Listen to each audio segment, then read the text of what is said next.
Shabbat Shalom, everybody. My name is Jason. I'm kidding. I'm Nicole. I'm Eli. And we are the Yahuwah and the Torah channel, and we thank you guys very, very much for being a part of this reading that we are about to do.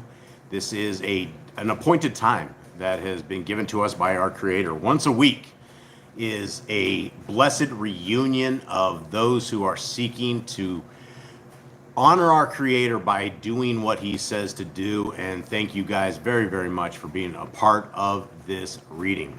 We are down and about. One of us in Boss Clan, one of us, the one that didn't fall, has fallen to a new type of cold. And so he's springing that one on us, and we're all trying to avoid the next kind of cold that is going on. It seems like they are getting a little stronger than they were back when I was a kid. But you know what? Our Creator has given us an incredible immune system, and I can't thank Him enough for building us in such a way, in such a fashion that we are able to survive things of this nature.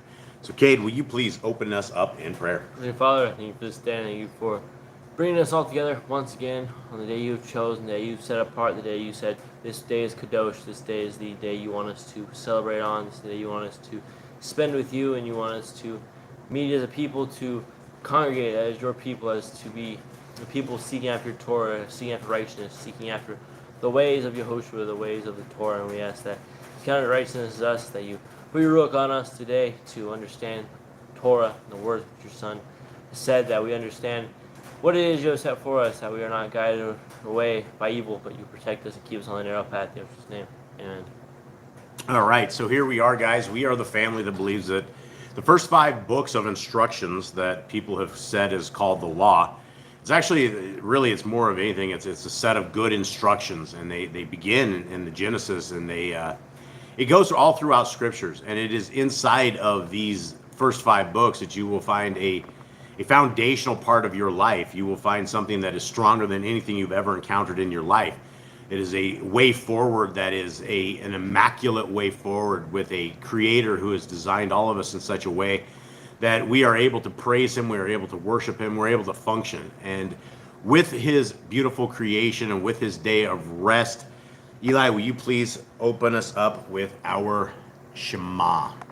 And what this is saying, guys, it's saying hear and obey. And for those who do not know, you guys are potentially Yisrael. If you guys are those people who obey the laws, statutes, and commandments of our Creator, you are Yisrael. Hit it. Hear, O Yisrael, Yahuwah Elohim, Yahuwah is one. And you shall love Yahuwah your Elohim with all your heart, and with all your being, and with all your might. And these words which I am commanding you today shall be in your heart, and you shall impress them upon your children, and shall speak of them when you sit in your house, and when you walk by the way, and when you lie down, and when you rise up, and shall bind them as a sign in your hand, and they shall be as frontlets between your eyes, and you shall write them on the doorposts of your house and on your gates. Okay. All right. So that is a wonderful thing that we have and that we have been told to do. One of the big things in here that it really impresses a lot of my brothers and sisters in chains is when I tell them about this verse and we talk about it. It says that you're supposed to impress them upon your children. And it continues on. It says you should speak of them when you sit in your house, and when you walk by the way, when you lie down, when you rise up. So essentially, everything that you do in the course of the day should be based upon the lenses of the Torah. It should be something that when we rise up in the morning, we are absolutely in prayer. We should be thinking about the Torah. We should be thinking about making sure that we are walking this Torah to the very best that we are able to do. And what we're going to go over right now is we are going to go over the amazing set of instructions. An amazing set of instructions that when I go over these things with my brothers in chains, they are very much eyes open. There's a lot of people inside of the prison system that their eyes are completely open when they hear things like this. Because in all this religion that we've been told, we weren't told about any of this. We didn't know this. The preachers and the pastors and the people up there who get paid 10% of people's money unbiblically, they have told us there's another way. And they give us our God, Paul. And in this God, Paul teaches everybody how to be lawless. And even though Paul doesn't actually say this, if you really study and you're astute in this, but what comes out as writing when you only take 1/8 of the book, and that is your doctrine, you could very much get confused. And so when people learn that Paul is not their Elohim and that Paul's ways are not the ways of our Creator, it changes things. And a lot of people get real uptight about this when you start talking about Paul like this. But at the end of the day, if you're looking at an individual who probably didn't do what the world has done based upon his writings, I don't think Paul would have been okay having everybody taking letters that were written to some little itty bitty tiny ecclesia that was dealing with problems that we're not even addressing, that we don't even know what they were addressing, and then making doctrine out of it. I think Paul would be very upset about this entire thing, and he would send you back to the beginning of the book. He would say, look, read the book. I'm not your Elohim. I'm not your God. We have an Elohim. He is our leader. He's our supreme commander, and we also have his son, who is going to be the leader of the kingdom to come.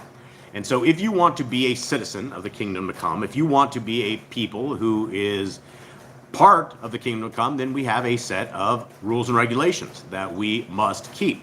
And when you look at these rules and regulations, they are extremely smart. They are very articulated. They are extremely precise. They tell us exactly how to deal with everything from the moment that we wake up to the moment that we go to bed and all the way to the moment that we die. It has instructions all the way for us that we need to understand and write upon our hearts, minds, and souls. And so it is with this that we will begin reading through these, and we will try to keep them we will try to keep them slow and precise in all of this. Okay, let's see. What do we got? Anything in the chat? I see Rick's in there. We're not under the law except I for haven't said hi to anybody yet. Oh, you better say hi to everybody before we go. All right, so we have the judge, Candy and Ruby, Razul, Sarah Baker, Jeremy and Callan, Joanna, Jessica, that's a new name, welcome. Hi, Jessica. Merca, Silver Patriot. I think it's America because it's supposed to be like America, so I think. See, but I think it's Merca, but You I don't hear know. it? It could be All right. either way. All right. Much love to you, sis. I think it's a guy, by the way, but I don't know. It's a guy? I don't know. Oh, well, brother, sister, I guess I never we'll get it find right. out, maybe. I never get it right. Much Jason's love to you. usually wrong, so I we'll am. see if I'm right or not. All right, Andy and Elizabeth, Heidi, Rick Johnson. I'm scrolling. Sylvia, we need to give her prayers for travel for her brother's funeral. He just passed away last night. Let's see. Brian, Honeymoon Stitch, Genie Not of This World, Walk in His Ways. Daniel, I think he was here last week, but he's fairly new, so welcome to you as well. WL, welcome. And I'm sorry. And America is A brother. A dude. I was a brother. right. I was wrong. I was always wrong. I always call it out, and I always get owned on it, and it takes me a little bit, because we don't exactly have pictures, I don't think. And if they do have pictures, I can't see it. Diabetes is kicking up, so it's tough. Okay, so here we are, guys. Thank you very, very much for joining us. This is an amazing family that we have. We consider all of you guys our family. We definitely look forward to this time that we have a set apart time that we can say the praises. We can say the greatness of our Creator. We can see the greatness of His ways. We can see the greatness of his ecclesias, the way that people come together and the way that He works in people's lives. It is simply amazing. And so there's no better time than right now to serve our Creator. There's no better time than right now to ditch the things of this world and to look to these laws, statutes, and commandments. And as we are all trying to make our way through these lands, without these laws, statutes, and commands, they don't make a lot of sense. They don't, when you look at what the world has presented to us and what the world has for us, with hundreds of thousands of different religions, like 40,000 different denominations of Christianity alone, every single one of these people have it wrong. How is this possible that we have all of these people and not a single person will ever read their scriptures and ditch religion? Religion is out, but Torah keeping is in. And what you guys will learn with Torah keeping is it's not a religion. This is not a raise your hand, once saved, always saved. This is not one of these things you're looking for a fake rapture with a fake school bus driver named Jesus that actually means the son of Zeus. We are looking for our Messiah, Yahushua. We are looking for the kingdom to come, and we are looking to be that. And the only way that we will be citizens is by being law-abiding citizens, by taking the good instructions that we have been provided with, applying them to our life, talking about them when we raise up, talking about them when we go to sleep, talking about them at all times. It is just what our part of life is. We are one with the Torah. because that is our guidebook. And when we cross the lines of the Torah, well, we fall into curses, we fall into problems, and there's all sorts of physical and spiritual things that happen to us when we forsake the Torah. And, you know, all of my brothers in chains, I've talked about this before, but these guys, some dudes, I mean, are in there for forever, right? Some guys are on death row, some guys are in there for 60 years sentences. But the one thing that not a single parent of any of these people did was ever instruct them in the ways of our Creator. Nobody that I've talked to in hundreds and hundreds and probably thousands and thousands of emails that I have done over the course of years, has anybody ever said, hey, my parents instructed me in the ways of Elohim. They sat me down and they said, look, these scriptures, these guideposts for life are for all of us. Nobody knows this. And so as we reach out to those in chains, as we reach out to those in the real world, and I tell my brothers in chains oftentimes that the people in the free world are more enslaved than these guys that are on death row. They don't have an idea about anything. They're stuck in their fake religion, and they're going to go to their deathbed serving a lowercase g God because they have never found the good ways of our Creator. So as we read through these, and we will try to go slowly through them, guys, this is what we are supposed to write upon our heart, mind, and soul. These Torah commands, so that we are not able to sin against our Elohim. We need to understand these because we don't want to what we want to adjust our ways for.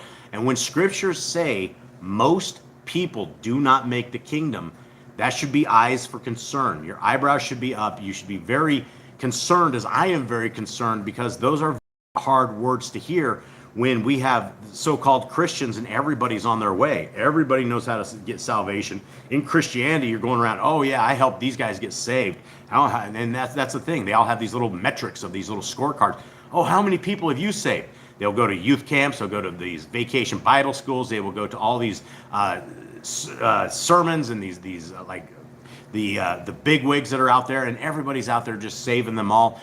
But being saved from what? They're not being saved from anything, because if you are a lawbreaker, Messiah Yahushua in Matthew 7 says you'll go to hell. In fact, he reiterates it twice. You will go to hell. Depart from me, you who work lawlessness. And so here we are learning what the law is. We are learning what iniquity is. And none of us even know what sin is unless we knew the Torah. So here we are. Let us get ready. Is there anything in the chat we need to chit-chat? Jeannie wants to know, she's like, can you explain the Noahide laws, how we react to them? And Jeremy just told her that they're not biblical. Isn't the Noahide laws the Jewish things where they have like, that's the thing. We don't even hang with the Noahide laws. I've looked them up before, and it's like 100% Jewish. Look that up. Somebody look that up, what the Noahide laws are, will you?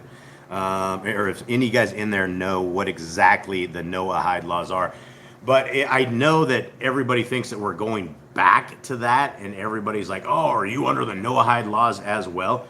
Find that for me real quick, Eli, as we run through this.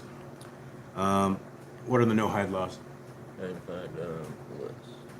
Not to worship idols, not to curse God, not to commit murder, not to commit adultery or sexual immorality, not to steal, not to eat flesh torn from a living animal, to establish courts of justice.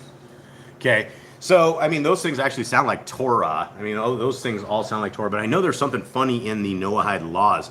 Jeremy says yes, Pharisee laws. Yeah. What it says here, according to the Talmud, the 7 laws were given first to Adam and subsequently to Noah.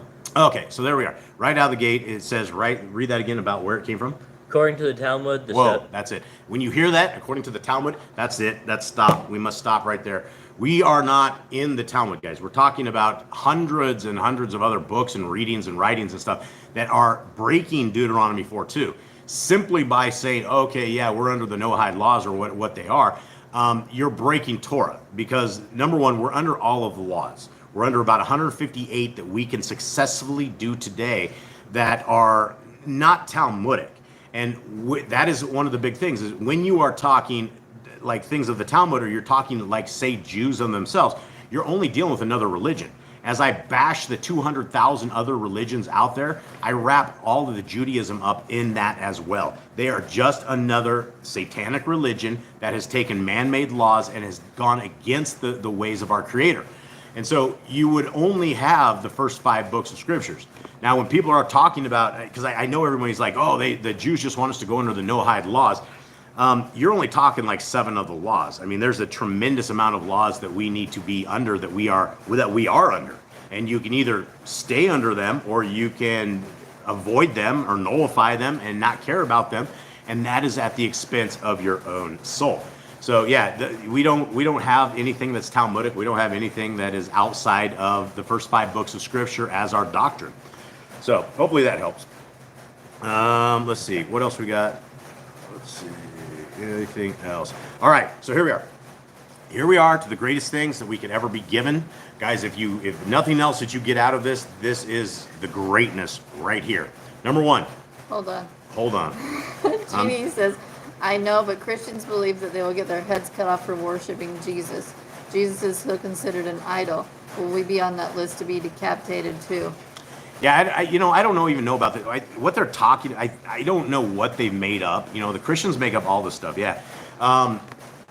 The Christians have made up a tremendous amount of stuff. Number 1, this rapture that they're all going to be under is one big thing they made up. Having their heads lopped off because you love the guy named Jesus. I don't think that's going to happen, right? That's the thing, is everybody loves the Jesus. Everybody knows the Jesus, but nobody knows Messiah Yahushua, right? It's a made-up person. The name, there's no J's in Hebrew, right? The 1500s was the first time we ever got the letter J. It didn't exist in any vocabularies of any kind of places anywhere. It's a recent letter. And prior to this, they had the name as Iesus, which is literally the son of Zeus. And so everybody's trying to sell us on these end time things that, oh yes, they're going to come get us for the Jesus. But when you read Revelation, just the end of Revelation, it does talk about the people dying off, but it doesn't say anything like the Christians have proclaimed.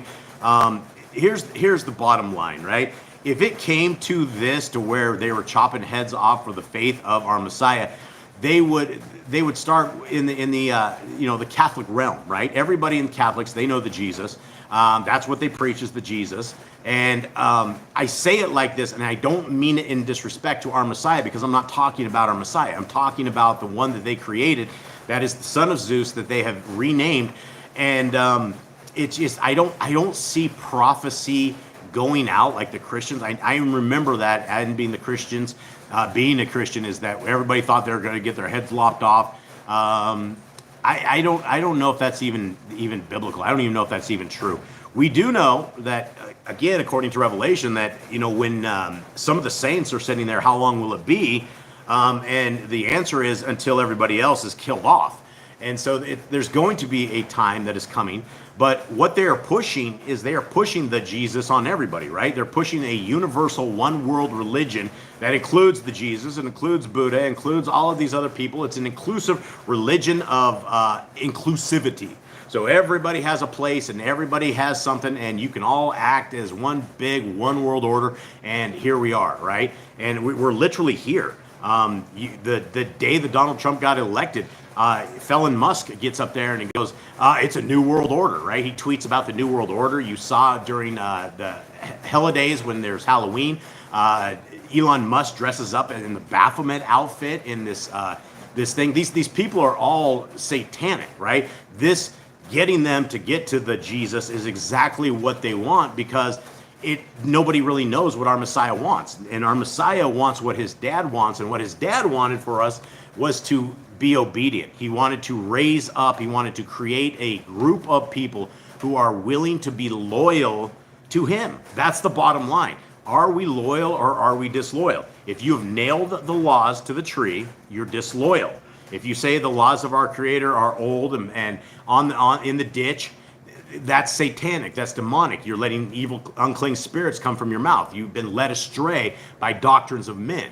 And so, I don't know. So, I didn't know he did that. Daughter of Abraham. Yeah, and so Felon Musk and Trumpster, those two are one side of the same coin. And I know a lot of people are like, oh, Donald's the man.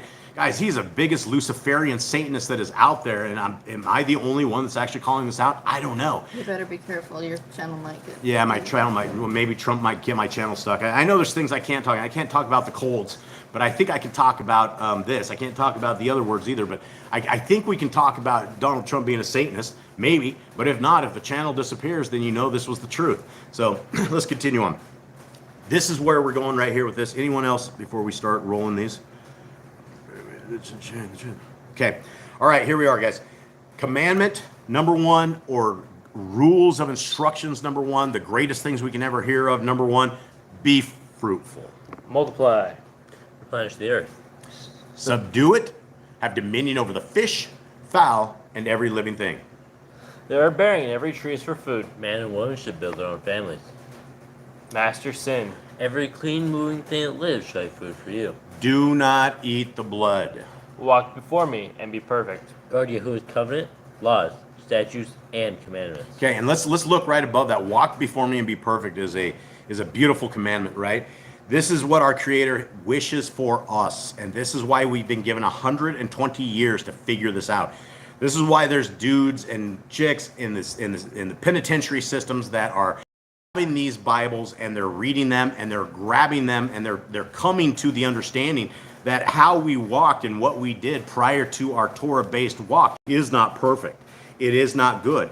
When we come from the indoctrination of the cult of Satanism of Christianity, and again, I'm sorry, I don't mean to offend everybody, but any time that you say the laws of our Creator are, you've fallen into a satanic trap. Whoever has said it is full of unclean spirits, because that is the farthest thing from the truth, because we've been told for all generations and all generations and all generations that we are to keep statutes and commandments. We need to impress them into the hearts, minds, and souls of our children, and we need to walk them. And again, this commandment says, walk before me and be perfect. That's a very hard thing to do. All of us are very imperfections. We have problems. All of us live in Babylon. We're surrounded by Gentiles, raging Gentiles that are just happy to wish you merry traditions of men, happy slew years, all of these horrible things that are not. This is not our new year. This is not any of the stuff. So as we learn to walk before our Creator and be perfect, we're giving up all of this stuff of the world. We're giving up all of these things that we've been indoctrinated to. All of these things our parents have taught us. It's just out the way. Continuing on, it goes into guard Yahuwah's covenant, laws, statutes, and commandments. Reiterated more times than any other command in scriptures at all. And this is one of these things that when people say that the laws are gone, you just want to punch them in the mouth. I'm sorry for saying that, but it says right here to guard Yahuwah's covenant, laws, statutes, and commandments. And you don't guard them by going, oh yeah, the laws are dead. That means nothing. No, you got to defend this, right? This is not something that you do. And there's a brother in chains who I was talking to this week. He got into a little bit of a spiffy fit because he ended up in this Ephesians group or something inside of a faith-based system. And some guy was sitting there saying, oh yes, the laws are dead. And so homeboy jumps up in front of 35 people, and he's like, he breaks it down to the point they had to disband this particular meeting at that point, and they had to take this guy and the guy that he was telling, and he's like, Jason, what do I do? How did I do this wrong? And I'm like, bro, I think you did it right. I think you did exactly what you should have done. You called these guys out on Front Street. And that's the thing, is we live in the society of weakness, and everybody's like, oh, I'm looking for subscribers and I'm looking for views. I don't want to offend anybody. Yo, we're here to offend everybody, right? Boss Clan is the offensive group because we are preaching it, teaching it right from the Word. And the Word is very clear. When you say the laws are dead, and it says right here over 53 times to guard these, everything, that means you fight for the Torah, guys. These are our words from our Creator. Who in the world ever has the authority to say they're dead? That is insane. Continuing on, every male shall be circumcised at 8 days old. Teach them the commands and guard the way of Yahuwah. Remember Yahuwah's name for all generations. Keep the Passover, Pesach. These are our appointed times that we have. We don't have Easter, Christmas, all these pagan Gentile stuff. We don't want to be raging Gentiles, guys. And I offended a whole bunch of people because I put out that thing about New Year's, right? Everybody's waiting, oh, Happy New Year's, Happy New Year's. Guys, it comes from the depths of pagan society. And I had some Christian get on there and go, oh, Jason, you're just judging everybody. And I'm like, I'm judging based upon the book. I am told in a commandment that we need to rebuke our neighbor for our sin. And if you're sitting there having festivals with holly over the top of your head and doing all the same stuff the pagans do, then you are a pagan. Accept that. Continuing on. Keep the feast of unleavened bread, the festival of matzah. There's one Torah for the stranger and one for the Hebrew. Sanctify all firstborn, Yahuwah. Going back up, there's one Torah law for the stranger and the Hebrew. Guys, this destroys religion. This destroys Christians, Catholics, Muslims, Buddhists, every bit of the religion that is out there. You name it. You put it down there. This destroys it. Why? Because right here it says we have one set of doctrine. We don't have a set of doctrine that says we should worship on a Sunday. We don't have a set of doctrine that says all food has been made clean, and so we eat nasty food that will kill us. We have one set of laws. If you want to be a citizen of the kingdom to come, these laws are for you. If you don't, if you want to be a citizen of hell, then everyone can continue on in their ways, and they can live like the Gentiles and have a crazy life here, and that's all you're going to get.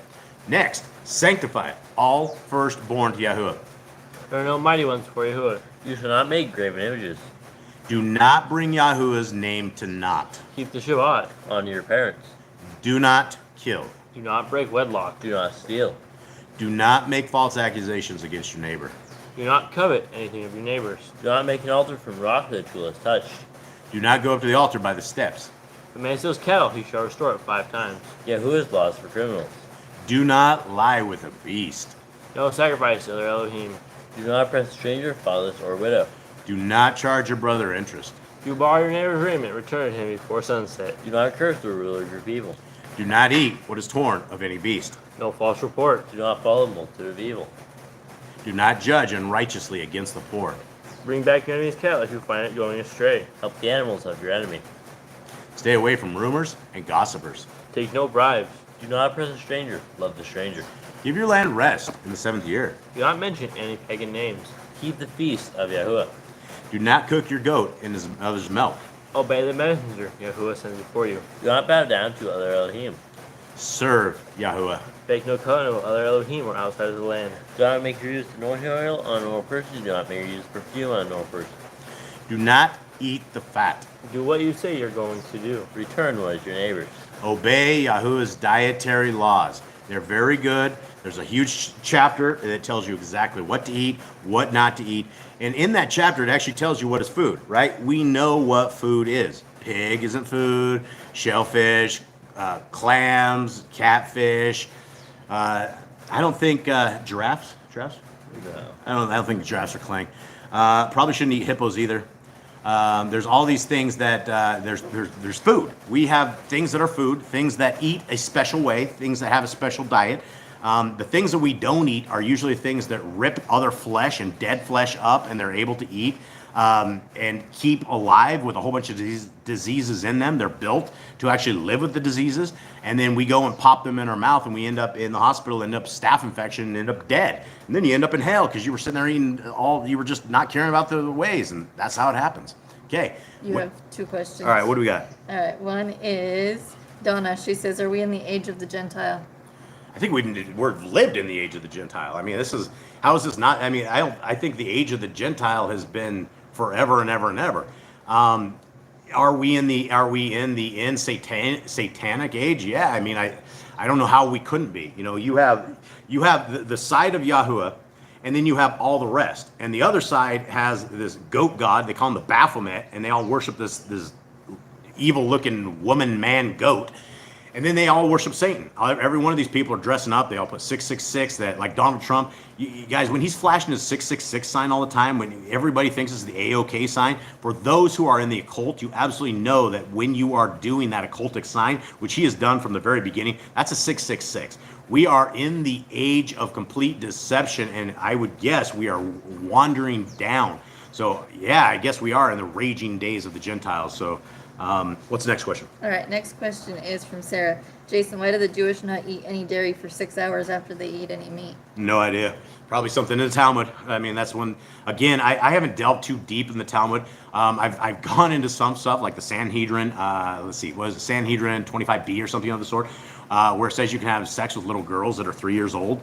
That's in the Talmud as well. That's what I use to show other people, like, hey, you probably shouldn't be reading the Talmud if we're, because everything that is in there is bad. And so that's why they end up with thousands and thousands and thousands of rules and regulations when you are in the religion of Judaism. And that's the same as for on a Shabbat. Instead of us just being able to rest and chill out, they will literally have people that will pay to turn the lights on and off in their house. Literally, this is what they do. They will hire a Gentile, a goyim, what they call them. And again, when you read their books, their extracurricular books, where you get things like drinking milk for 6 hours after whatever it is they're eating. I have no idea why that is. Something that came out of that. But it's a whole bunch of rules and regulations that mean zilch, which is why our Messiah was always battling these Pharisees and Sadducees who were the religious zealots of their time. The same thing is happening today. I think we just live in a complete Gentile world. So All right, hopefully that helps. Nancy G wants to know, are mushrooms clean or unclean? I think they're clean. I think Mushrooms? they would be clean. Yeah, mushroom. Don't eat the poisonous ones. Well, don't eat the poisonous ones and don't eat the ones that trip you out, I think that's what she means. She just says mushrooms question mark. So Yeah, I'm I assuming don't. that's what she Yeah, means. we don't have anything in Torah that says not to eat the mushrooms. We have, obviously in all things, right? We don't have a Torah commands that don't say eat like poison ivy and things like that. So I mean, it's one of those things that we would, there's a place and a time for absolutely everything. Mushrooms, I think, are clean as good. And then, who was it? Stella said that she heard that a person teaching Torah says butter is not to be eaten. Yeah, see, I don't think. that's all out of the Talmud, right? That's all out of the Talmud and stuff. And then, daughter of Abraham just says, what advice do you have to those who are living with people who think the law is done away with? It's hard. It's hard. In scriptures, it tells us completely about unyoked relationships and about toughness. And I hear about it at least once every 2 weeks.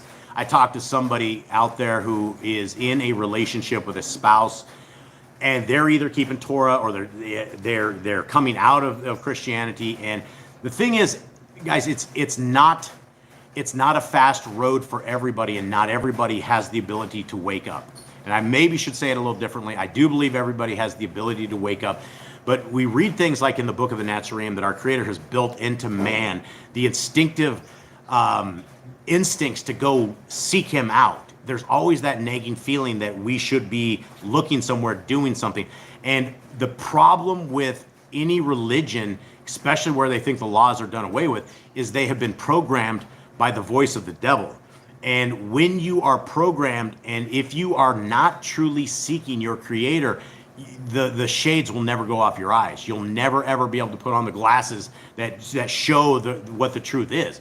And so it's really, really hard. And what I tell those who are in those kind of relationships and this kind of stuff is start with reading scriptures as a family. If you're able to get them together on a nightly reading, that you guys can begin from the front of the book and go the first 5 books and then do the first 5 books several times. I tell everybody, to get a decent understanding of what the Torah is, it needs to be read at least 5 times as a love letter from your Creator to you, as an instruction manual, as something that we have of value. Because when we always thought that the laws were dead and that we had everyone lying to us and this, we put no value on this. And so we go to sleep. We start reading this stuff and like, oh man, this is really boring. But when you read it as real time instructions for today and right now, it becomes something totally different. And when our souls depend upon our abilities to understand and to grasp it and to write it on our hearts and to make these changes, not everybody's able to make these changes. And so I guess prayer is the biggest thing. Send it up to Yah. Always read scriptures. I don't think you can tell anybody who's been programmed in a cult that the laws are good. They will look at you, they'll cross their eyes, they will laugh, they will scoff. They've all been programmed to laugh at you, right? They've been programmed to go, oh yeah, ha ha ha. That's the thing of the old people. So it's not good. All right, continue on. What do we have here? I think you can Am I go. good? I think you answered everything. Okay. Except there is one. Yahushua HaMashiach is my Savior says, does the RSTini have the Talmud in it? So that's the thing about the RST&E is when we started looking at that, we actually busted that guy for grifting the people, and that's why we put the RST&E out for free, is because he kept doing these scams on these people. And so when we started reading it, we actually ripped it off right out of the gate, because we scanned it all, we put it up, Eli put it up. I don't think we scanned it, I don't know how we got it, but we put it up, and then when I started reading it, there was so much stuff in there that looked very Talmudic that I took it offline. And then I was like, well, I don't know if this is doing a service to anybody that's actually trying to see it. So I put it back up online. But the guy that runs this is a straight up Jew. So he's a rabbi. He calls himself a rabbi. And so this is a rabbi that has put this together. And so it's not clean doctrine. It's things that have been tampered with. People that come out of Judaism are the same that come out of Christianity. You have all these different rules. You have all these different regulations. An example of this is Paul. Paul writes in a lot of his, you can tell he was a Talmudic Jew, because he writes things about like women not talking in groups or congregations, right? He's like, oh, don't let the women talk. And he has all these things about like you have to be considered a widow. You have to go through a whole bunch of qualifications and stuff. I think that's all in Timothy. But it doesn't make any sense unless you know that Paul was extremely Talmudic, and so he was always fighting with those kind of doctrines as well, because we don't have anything that says women shouldn't speak in a public forum or anything of the sort. Lots and lots of stuff that Paul, there's like 8 or 9 things of points in Paul's that we did reasons on a long time ago, and they just don't appear in Torah. And so where do you get them? More than likely you got them from the Talmud. All right, let's continue on. So I want to know, is the guy MJ, the guy who has RST&E? I don't remember his name. I don't remember his name. Is it Moshe or something like? Isn't his name Moshe? Yeah, and last name starts with a K. Yeah, I don't know what his name. He goes to Rabbi Moshe or something of the sort. So, all right. All right. Notions. Okay. All right. Let's keep going. Okay. Women's time of separation, guys. We're still going through the laws. Stay away from them. Right. They need their time to cycle. That is the rules of our Creator. Obey Yahuwah's hygiene laws. Keep the Day of Atonement, Yom HaKippurim.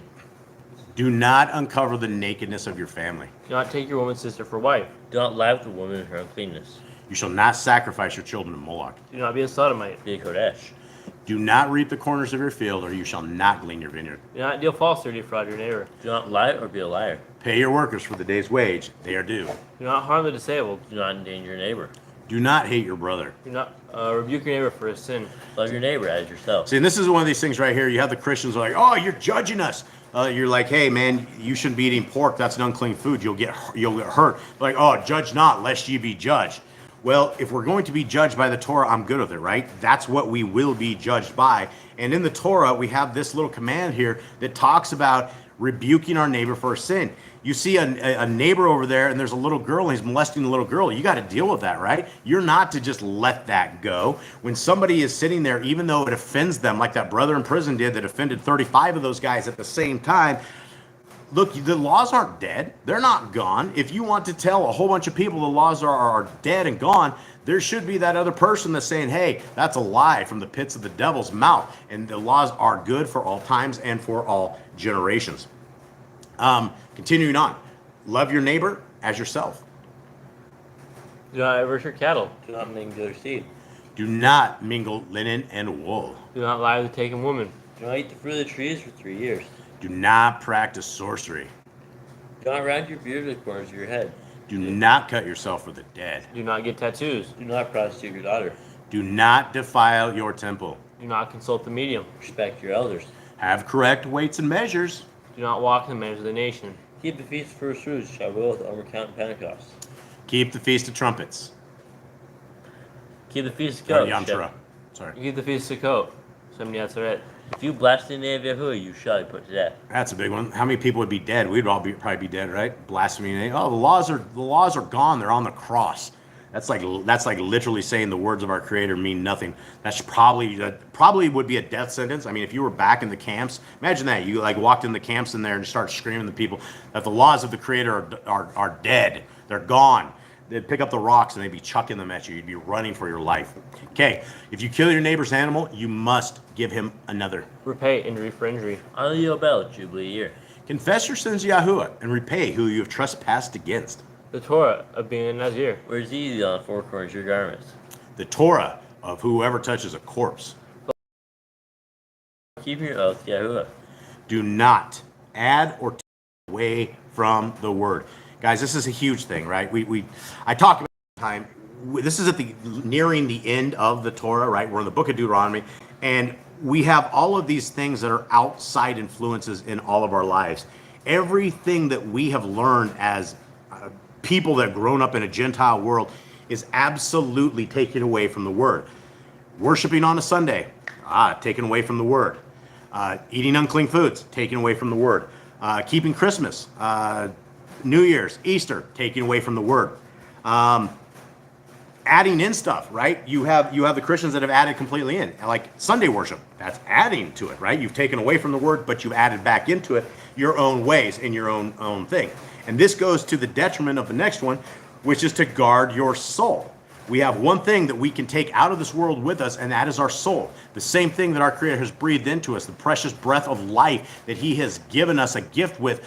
That's what we have that we can protect. If you're putting the laws on the cross, you are absolutely not guarding your soul. Learn to fear Yahuwah. You shall love Yahuwah with all your heart.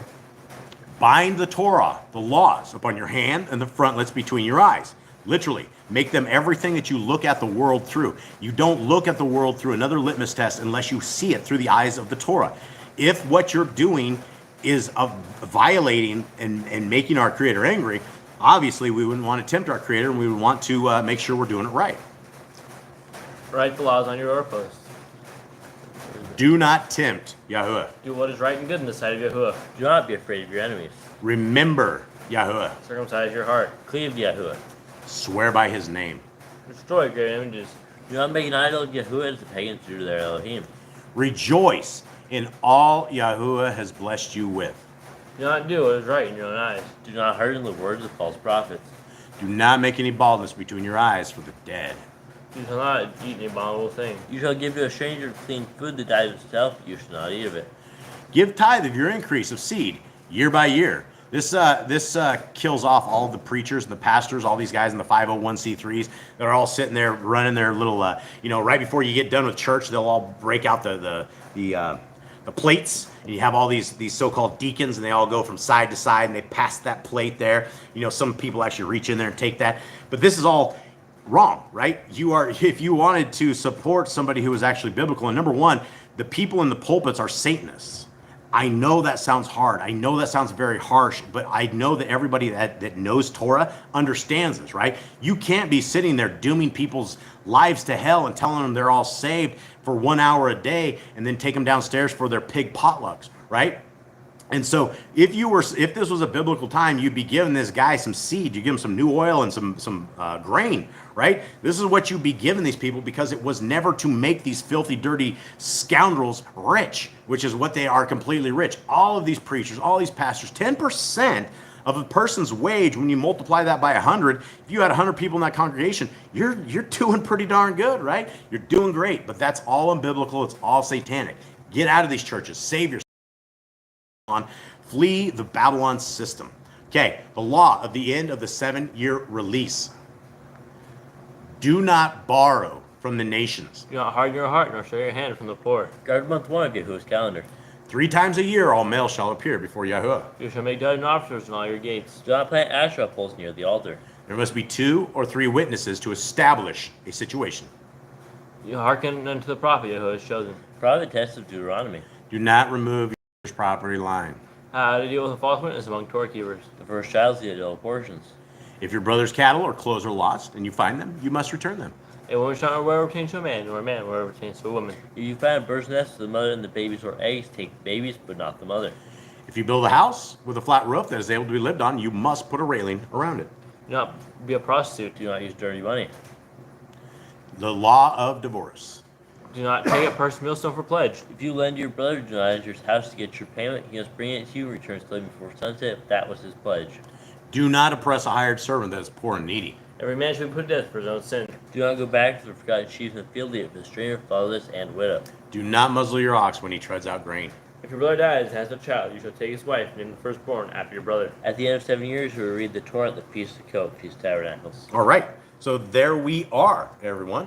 We made it through these amazing resources that we have right here, and it is simply amazing, right? And for those who say the laws are on the cross, which law do you guys want to start with, right? Which is something that makes you uncomfortable? What is something that you wouldn't want to be judged by? Because we will be judged by all of these. This is what Scripture says.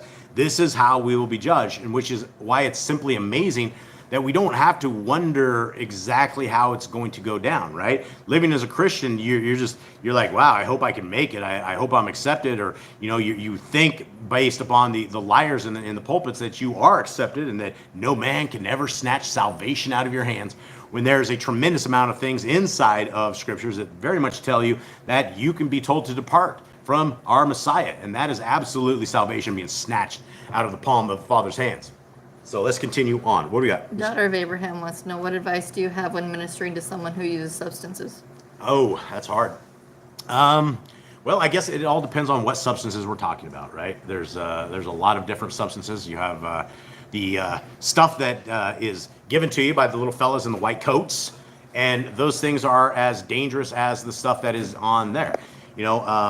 We've dealt with people that are on Xanax before, and they have their little white coat people, and they're like popping Xanax pills. I mean, some of these guys were popping like 8 or 9 of these a day. And when they had to come off of them, I guess there's 2 different drugs that you can't just go cold turkey, or they say you can't go cold turkey with. One is a heavy alcoholism, and the other one is benzoids and those kind of opiates where you will literally go into seizures.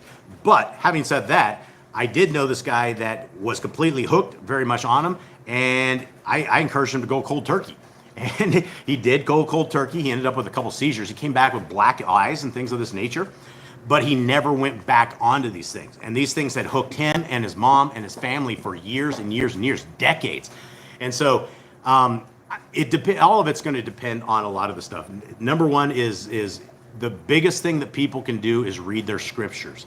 And if you have people that are around you that are on substances that are you're just trying to get off, the first thing is we need to indoctrinate people with the ways of our Creator, right? A lot of people don't know these things. A lot of people, we have a command that taking care of our temple, not to defile our temple, things of this nature.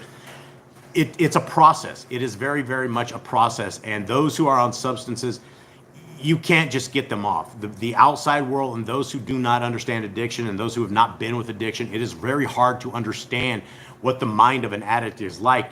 But the mind of an addict is far different than any of our minds. And it takes over about 6 months before the left side of our brain will actually repair itself to where we have an off. Those who have been addicted to any kind of substances at all, you kill this part of your brain, the left part of your brain that is the off. So you don't actually know what off is. And so we're stuck. Those who are stuck in these substances, the only way I think you're going to get free of them is by scriptures and by prayer and by wanting to come out of it. You're never ever going to be able to stop any of these substances. Like if you're dealing with somebody that enjoys getting high, enjoys whatever they're on, I don't think you're going to be able to make those changes. But the changes that you can make with them is if you're able to read scriptures with them, right? Every opportunity that you have, sit down and read it. Even if they're not off, even if they're not coherent, they don't even want to. The more that we can read scriptures and the more that we can try to help those understand the ways of our Creator, that's the only way. But it is trying to get through to people that are addicts. It's a very slow process, and it's something that has to be very delicately done. Because it is very, very hard to come off that stuff. Okay, hopefully that helped. I don't know. So 9 years now, Stella, former addict. Yeah, a lot of us have come out of Babylon. A lot of us have hooked on stuff. I'm a drug professional. I came out of Babylon hooked on just about everything. And so it is something that it changes your life, it changes your lifestyle, and you become the drug that you are using. And so it just becomes a part of your life. And to ever escape that, you have to make changes. And with prayer and somebody that wants to truly quit, it is possible, but it's hard. It is really, really hard. Okay. Let's continue on. Motrin for years. Joanna hasn't taken Tylenol, Motrin. That's probably good. That stuff all kills your liver. It's all very unhealthy. Okay. Let let us begin. Okay, guys, we're in Numbers 3. Kate, can you give me a breakdown of where we are at in Torah right here with where things are popping? So Moses get the Israelites out of Egypt. They went into Mount Sinai and they got their commands. Sorry, guys. That just tipped our tablet over. Get closer, please. They got the commands. They got to know what Levites supposed to do. They're now learning how to perform as people of Yah, how to perform as the people that are set apart. Now they're numbering the army and getting to know what the rest of their missions are as the people of Yah. Okay, and this. Let me. Jeannie's talking about. I have to take meds for that. I get migraines. Yeah, and a lot of people do. Here's something that a lot of people don't know, and the coffee is very, very, very, very bad for you. Caffeine is very, very, very, very, very, very bad for you. The second you drink caffeine, under about a minute or so, you have about 50% less oxygen flowing through your brain, which is why if you don't drink coffee and you get a migraine, you can simply take a little itty bitty shot of like a cappuccino or like heavy coffee, and that should do as good as the pills, and it should be less side effects. But if you guys are drinking coffee, I would again strongly urge you as an ex-fiend of coffee and let you know that there's a different way and that you actually feel way better sober. Coffee is a drug like anything else, guys. And again, as an ex-drug professional, it's a low-grade amphetamine is all you're dealing with here. It is. Anything that is an amphetamine at all, you can just kick it up. They have different levels of it, but coffee is absolutely an amphetamine that it changes you, right? And I don't think it's healthy. I don't think we are ever supposed to have 50% less of oxygen flow in our brains. And, coffee drinkers will go, cheers, have another drink. So anyway, just a note. Okay, here we are, guys. Numbers 3. And these are the generations of Aaron and Moshe when Yahuwah spoke with Moshe on Mount Sinai. And these are the names of the sons of Aaron: Nadav, the firstborn, and Abihu, Eleazar, and Ithamar. These are the names of the sons of Aaron, the anointed Kohanim, whom he ordained to act as Kohanim, as priests. And Nadab and Abihu had died before Yahuwah when they brought strange fire before Yahuwah in the wilderness of Sinai. All right, anybody, boys, recount the strange fire incident. These two were obviously drinking. More than likely, they were probably a little bit sauced up. And then they decided they were going to make their own custom sacrifice. They were going to do something different than what was told. And they threw that, whatever the ingredients or spice on, Yahuwah disregarded that and burned them alive.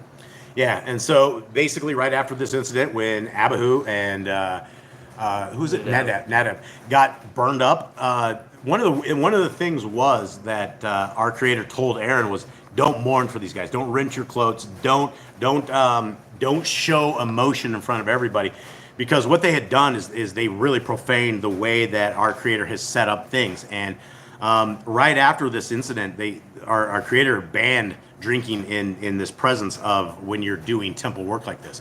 Continuing on. And they had no children. So Eleazar and Ithamar acted as Kohanim in the presence of Aaron their father. And Yahuwah spoke to Moshe, saying, bring the tribe of Levi near, and put them before Aaron, and serve him, and shall guard his duty and the duty of all the congregation tent of appointment to do the service of the Mishkan. And they shall guard all the furnishings of the tent of appointment, and the duty of the children of Israel to do the service of the Mishkan. You shall give the Levites to Aaron and his sons.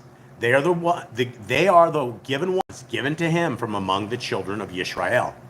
And appoint Aaron and his sons, and they shall guard their kahuna, the priesthood, and the stranger who comes near shall be put to death.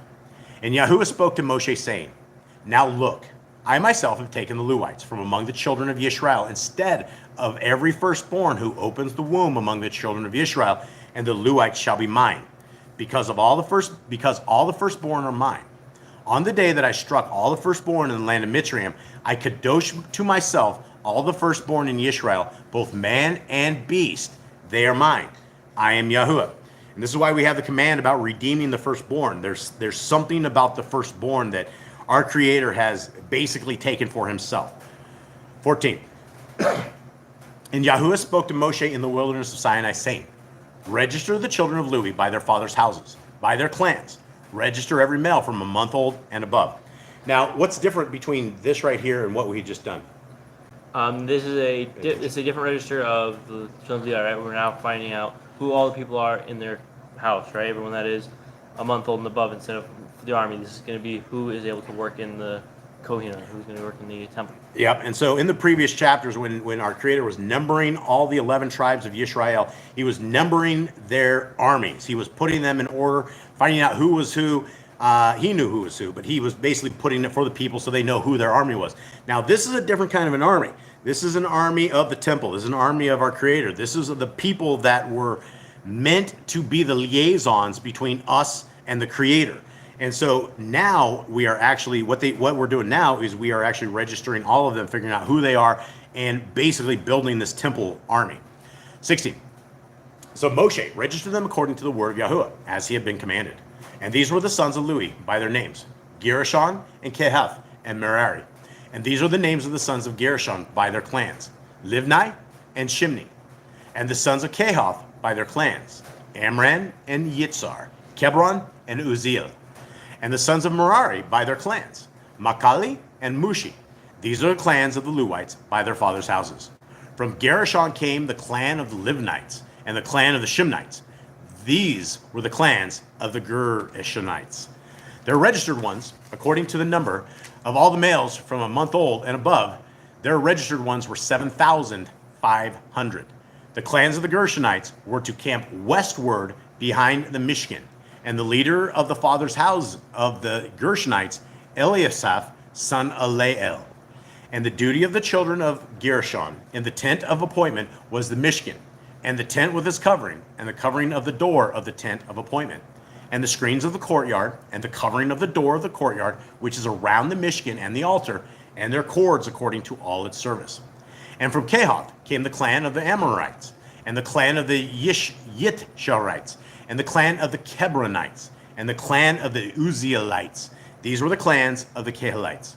In number, all the males from a month old and above were 8,600, guarding the duty of the Kodesh place.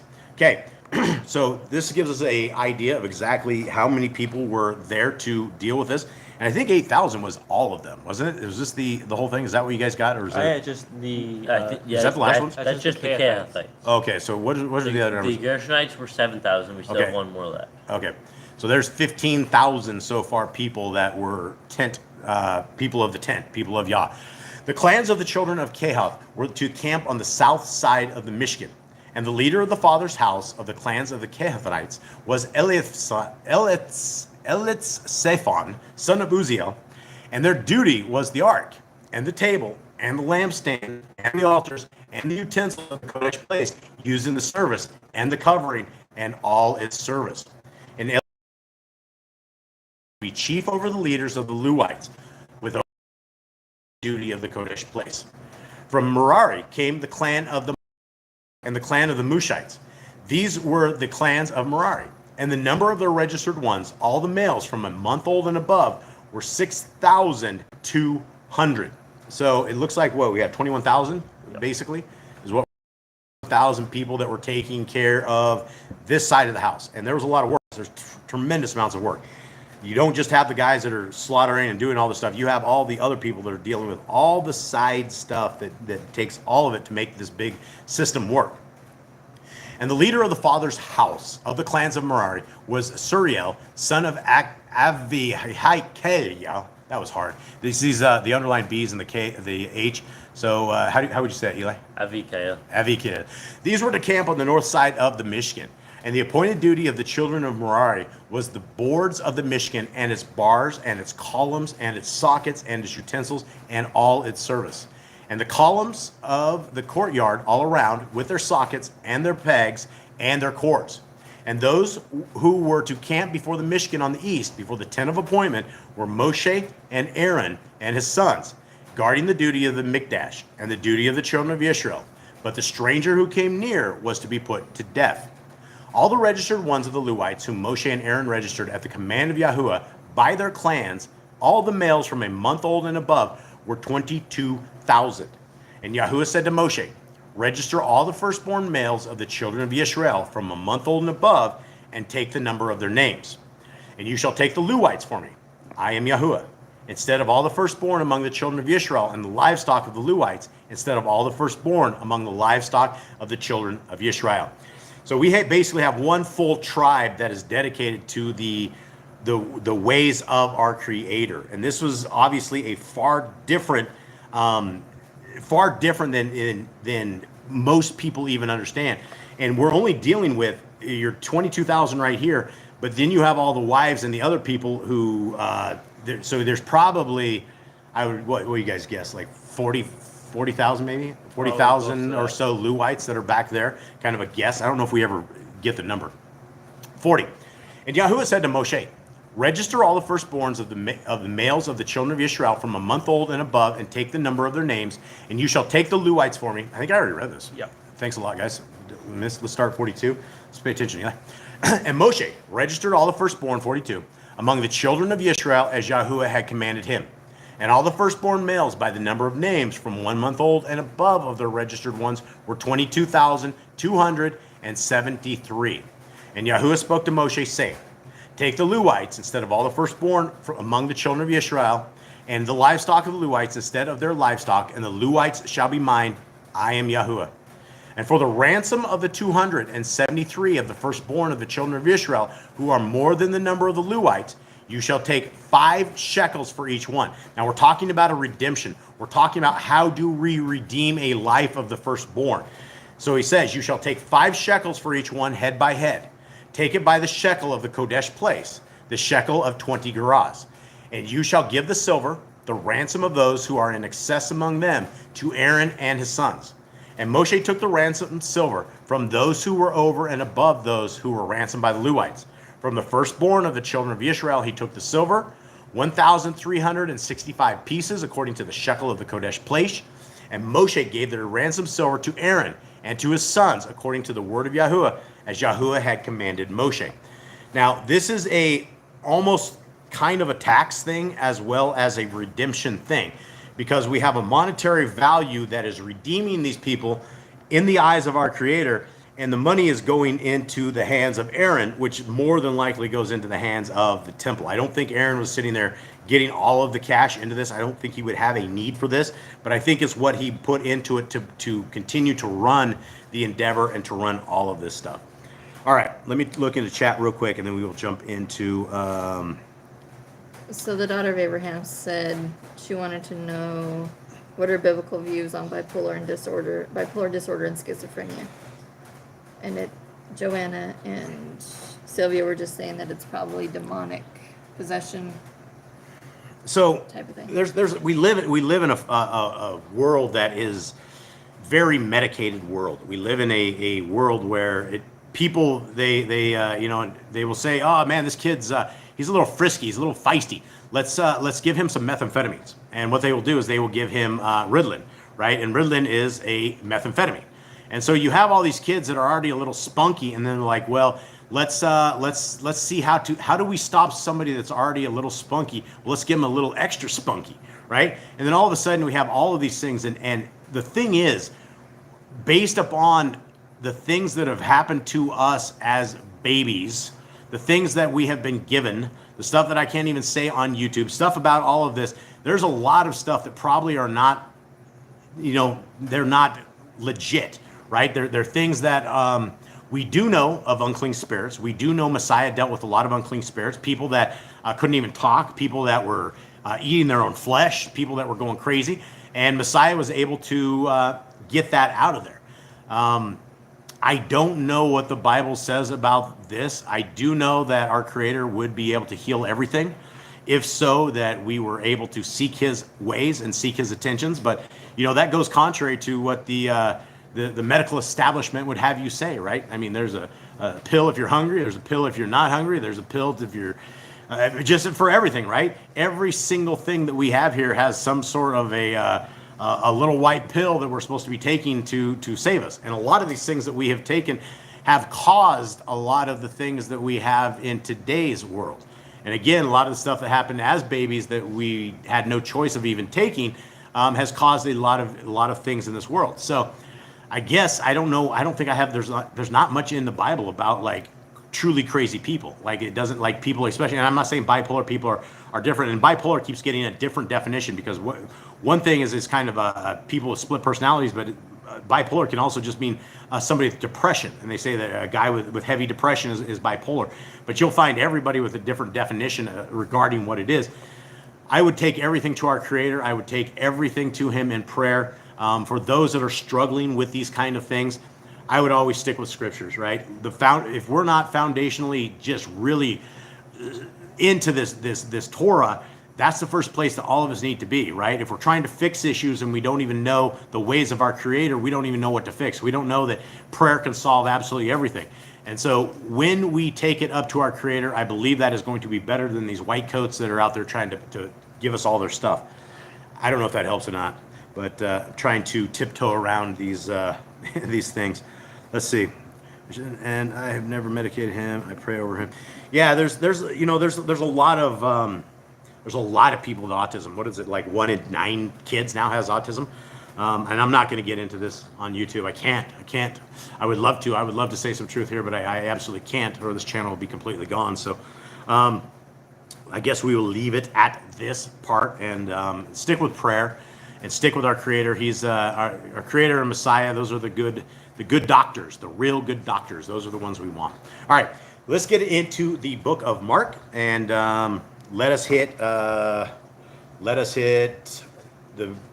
recap. Caden, hit me up. What you got? So the last chapter, we got like a quick rundown of Yahushua. He met John the Baptist. He met people with leprosy, he healed them. He did some teaching, some miracles, was driven out of a little congregation because the way he spoke about things, the way he spoke, people did not like that, and drove him out because it went against their old traditions.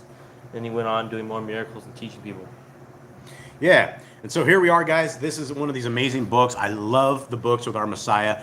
We have a Messiah who is, he's been labeled as this lovey-dovey, merciful rebel of our Creator. That is what the fake liars and the Christians and all the religions have told us. When in fact, Messiah, he was definitely full of love. He was definitely full of compassion. He was definitely full of the Torah. And the Torah is what he grew up with. And before creation was ever created, our Creator and his Son were established. There was a place, there was a location, things were happening.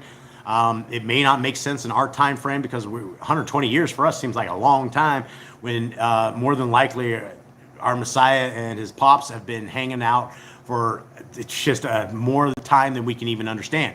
But I say this because Messiah grew up with the Torah. We learned from the Apocrypha that the Torah was not something that was made right here. It was made long before creation. It's something that the spiritual realm, the good spiritual realm, they keep a Shabbat. Right now, you have a whole bunch of messengers. You have a whole bunch of places right now that are keeping Shabbat. It's not just us being lonely right here. All of the good creations of our Creator have set apart this appointed time. And now we have the words of our Messiah who knows all this. This is why when Messiah says stuff, we need to take note. We need to understand that it's nothing new. Messiah never tells us things that are like, oh, you shouldn't hear. All food has been made clean, right?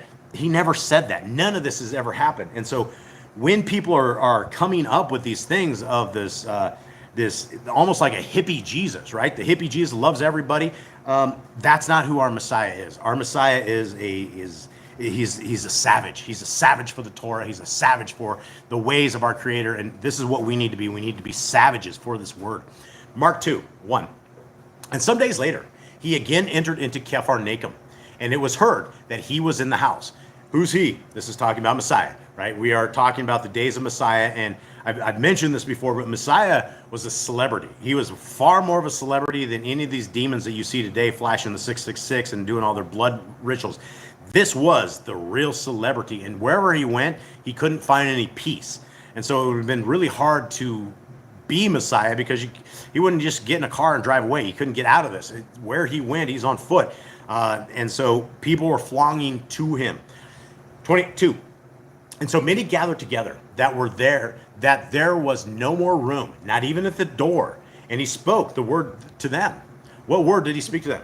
It's a capital W. The Torah. Yeah, the Torah. There's no other word. So Messiah is sitting here reading the word. He's reading scriptures to these guys, right? He's telling them the Torah. And this is why he is the Torah made flesh. He's not Elohim Most High. He's the one that knows the Torah so well that when he was born to us, there is nobody better qualified than our Messiah to explain this to us. Some of these things, the Torah is very, very precise, but there's things that our Messiah brings to us that gives us a better understanding of exactly how we're supposed to be walking this. 3, and there came to him bringing a paralytic carried by 4, and not being able to come near him because of the crowd, they uncovered the roof where he was. And when they had broken through, they let down the bed on which the paralytic was lying. So this is a big deal, guys. This is hardcore, right? These 4 people, I don't know, getting up on a roof by yourself is one thing. Taking a guy on a bed up onto a roof is a whole nother thing, right? Somehow these guys, the 4 of them, were able to take this crippled guy who could not walk at all up to the roof. Did they have him on the ground? Did they pull him up to the side? How did they get this guy up? I don't know how they got this guy up, but these 4 people should get a whole bunch of stars. They did a whole bunch of great things. Just this level of faith of getting a guy up on the roof to be able to lower him down to where Messiah is, that's some good friends. You found friends when they do things like that for you. 5, and when Yahushua saw their belief, he said to the paralytic, "Son, your sins are forgiven you." Now, some of the scribes were sitting there and reasoning in their hearts, "Why does this one talk like this? He is blaspheming. Who is able to forgive sins but Elohim alone?" And immediately, Yahushua, knowing in his spirit that they were reasoning that way within themselves, said to them, "Why do you reason about all this in your hearts? Which is easier to say to the paralytic, 'Your sins are forgiven,' or to say, 'Rise, take up your bed and walk'? But in order for you to know that the Son, the Ben of Adam, possesses authority on earth to forgive sins," he said to the paralytic, "I say to you, rise, take up your bed, and go to your house." Now, having somebody be able to forgive sins is going to be a foreign thing to all of them. More than likely, they are going to think that this guy was blaspheming, because if I came to you, or, here's the funny thing, right? You have the Catholics, and they do the same thing, right? You have this little sideshow in a box, and this guy is going to forgive you of your sins when this guy's into all sorts of pedophilia and all sorts of crazy, creepy stuff. But he's going to tell you, "I forgive your sins." That's how crazy it was. But yet you have the entire religion of Catholicism that's the only way that they could ever have their sins forgiven, is to tell it to some man. And then what? Then what sins? I mean, they're going to be living on their sins to the very end. So this example was so that all of us understood that the power and the authority that our Messiah possesses, he's not just coming down here on his old whim. He is coming down here with the power of Elohim to do amazing things. So continuing on, 12. The paralytic, and he rose straightway and took up the bed and went out before all, so that all were amazed and praised Elohim, saying, "We have never seen the like of it." And again, this is the celebrity status. It's going to keep rolling and rolling and rolling until Messiah has no place to hang out. 13. And he went out again by the sea, and all the crowd was coming to him, and he taught them. And passing by, he saw Louis of Caliph sitting at the tax office, and he said to him, "Follow me." And having risen, he followed him. And it came to be, as he sat at the table at his house, that many tax collectors and sinners also sat with Yahushua and his Talmidim, for there were many, and they followed him. And when the scribes and Pharisees saw him eating with the tax collectors and sinners, they said to his Talmidim, "Why does he eat and drink with tax collectors and sinners?" And hearing this, Yahushua said to them, "Those who are strong have no need of a physician, but those who are sick I did not come to call the righteous to repentance, but sinners." And again, this is absolutely true, because the people that Yah Scriptures, that boss clan that we are ministering to in prison, they're very, very spiritually sick. Most of the people that I talk to have never, ever heard of the Torah. They don't even know what that is. And it is a brand new encounter every time I find a new brother and a new email for them, and we start going back and forth, and I start sending these commands. Some of the guys have their eyes light up. They're like, "What? We've never been taught this. Our parents never said anything like this." And I'm like, "Yeah, this is amazing stuff, guys. This is the laws of our Creator, not the laws of man."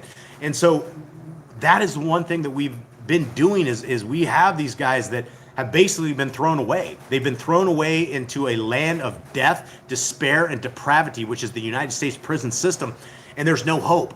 And so we're able to get these scriptures into these guys, and there's guys with tzitzits on, guys, that have taken apart their bed, that have dyed them with grape juice and have walked around. They're walking around with tzitzits now, and they're calling on the name of our Creator.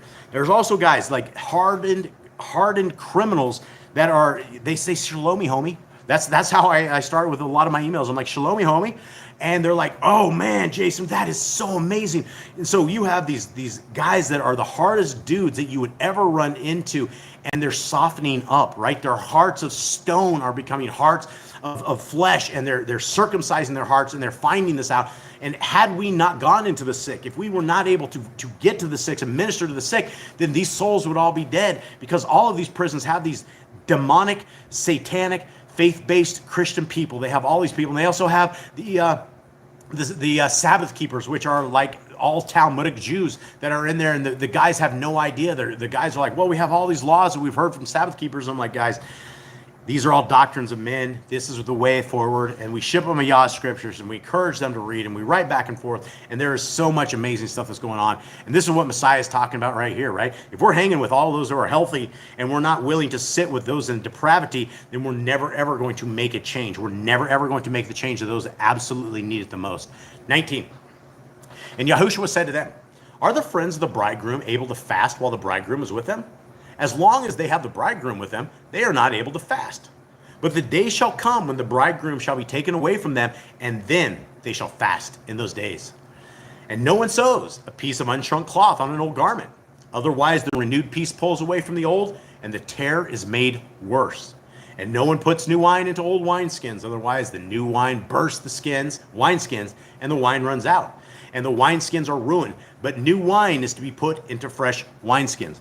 Guys, these are these things that are kind of hard to understand. But when you are somebody who's in a sewing person, that makes a tremendous amount of sense, right?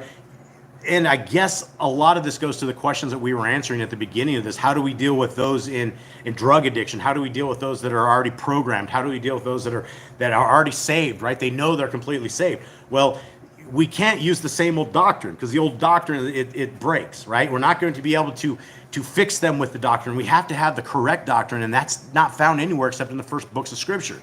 That is what the doctrine is. And so when we give people another foundation, when we show people that there is another way other than this once saved, always saved crap that comes out of people's mouths, there is a different way, and it's all about Torah. But it's something that we have to put that old man away. We can't take our Christianity and our upcoming in Babylon and just start, have a couple Torah commands and then still keep Christmas, still keep Passover, or not Passover, but keep New Year's Day, all of this stuff, right? We have to get rid of it all, or we're using old wineskins. We're going to break. Everything that we learn and unprogram ourselves comes from unprogramming ourselves, because I don't know any of us that were based up in Torah. If there's any of you guys out there that had parents that were in Torah, that you guys actually know this, shouts to your parents. That's amazing. I've just never found them. So continuing on. And it came to be that he went through the grain fields on the Shabbat. And as they went, his Talmidim began to pluck heads of grain. And the Pharisees said to him, look, why do they do what is not right on the Sabbath? And he said to them, have you ever read what David did when he was in need and was hungry? He and those with him? Okay, let's talk about this first, right? We don't have a Torah command that says we can't pluck a head of grain. This all comes out of the Talmud. It comes out of the Pharisaical readings and writings and the oral Torah, the Zohar, all of this Babylonian mysticism that they came out of when they went into Babylon. Like when you had the bottom tribes, when you had Judah and you had Benjamin, that they went into captivity in Babylon, when they came out, they had all of the same traditions of men before they ever went in. 70 years later, they came out and they were already violated. They already had a whole bunch of stuff. They already had month names. They started naming months after this. It was a mess. And so continuing on, what these guys are accusing him of are things that are not in Torah. We don't have a command. In fact, we do have a command that says you are not supposed to glean all of your field. You're supposed to leave the edges for the poor, the homeless, the broke, those who cannot eat. And so in a perfect world that is a law-abiding, Torah-based society, if you were broke, it's not a big deal, because you could go walk over to your neighbor's field and grab some grain and eat it, and you're not going to die. That's how our Creator has set us, so that we are able not to die. And so these guys are attacking him. And his response is, didn't you know what David did when he was in need and hungry? Now, Eli, tell me the story about David and what's going on. So David was on the run from Saul when he and his men were all really hungry and they had nothing to eat, so they go into the temple and they eat the showbread that only the priests are supposed to eat. Yeah, and you're not talking just some dudes. You're not talking about like holy dudes. When David was on the run, he was with his band of killing machines. Like David is probably one of the greatest killers of all times that there are. He and his crew of people. This is the dude who you would not want to fight against. His people, his guys, are the guys you would not want to fight against. And these guys were starving. They were literally starving to death, and they made it into the temple, and they had showbread, and they and you were not to eat it. This only for the priest.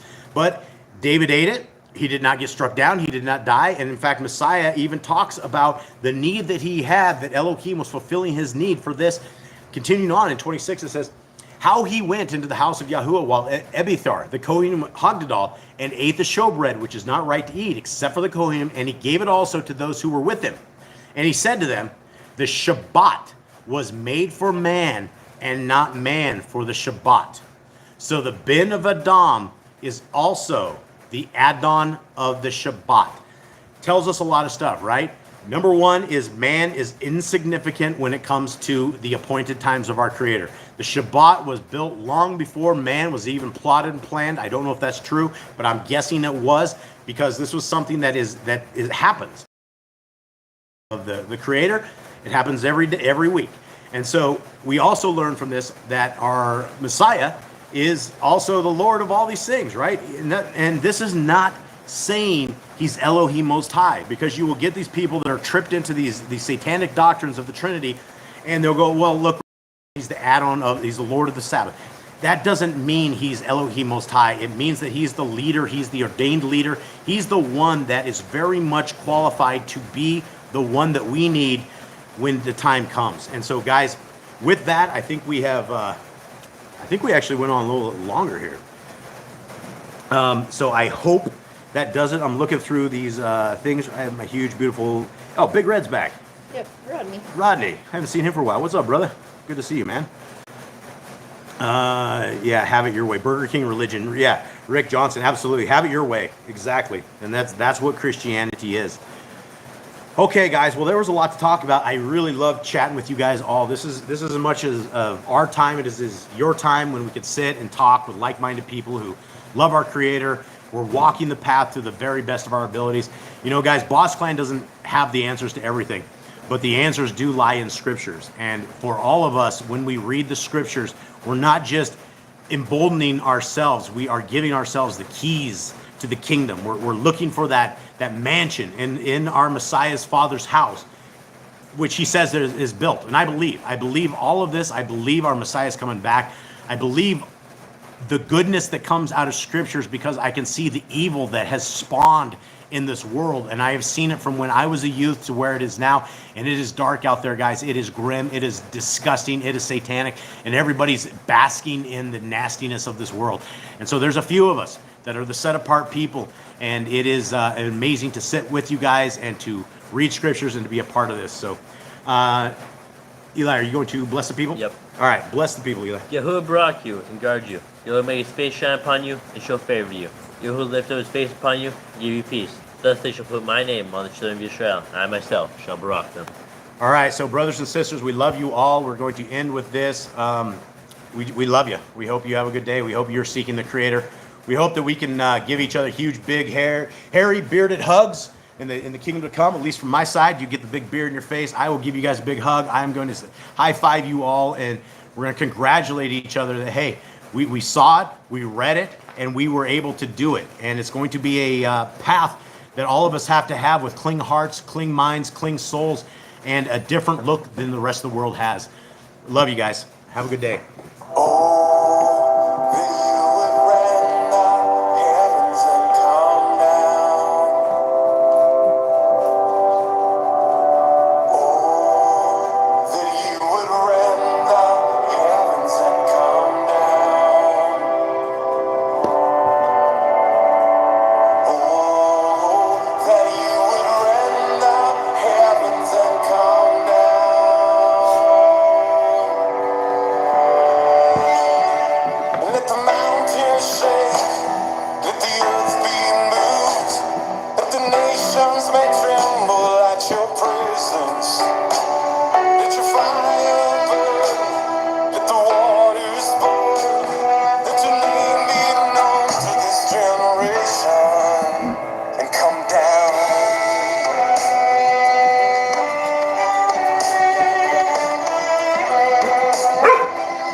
right, beautiful family. May Yahuwah bless you and keep you. May his light forever shine on you. May his grace forever be a part of your life. May the Torah be everything in your life. May Messiah Yahushua be the Savior that gets us all from where we need to go, from point A to point B. And we love you all. Have a wonderful week. Shalom. Shabbat shalom.